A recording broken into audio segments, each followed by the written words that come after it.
نحمده ونصلي على رسوله الكريم أما بعد فأعوذ بالله من الشيطان الرجيم بسم الله الرحمن الرحيم. محترم مسلمانانو دا کومه میاشت شروع ده دې میاشت ته په عربی کې سفر المظفر وایي.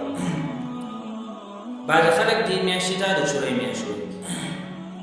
د هغې غټه وجه دا ده چې د دې میاشتې په آخرې هفته کې یعنی د بود پر ورځ باندې نبی علیہ الصلوۃ والسلام بیمار شوی.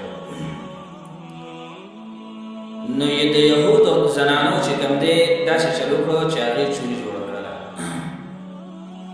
نو بعضې علاقو کې د چوري جوړوي او بیا چې کوم دی نو خوري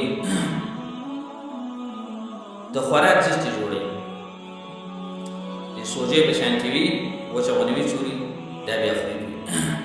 نو دې میاشتې ته بعضې خلک د چورۍ میاشت وایي او د هغې غټه وجه همدا ده چې نبي علیه الصلوۃ والسلام د دې میاشتې په آخرې هفته کې چې کوم دی بیمار شوی او د بود په ورځ باندې بیمار شوی نو د یهودو زنانه ولګېده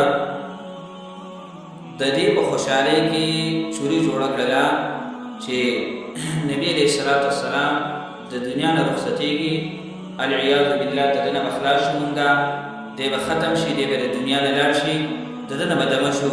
نو په دې خوشحالۍ کې هغې چوري جوړه کړله. نو په بعضې علاقو کې چې کوم دی دا رواج شته دی.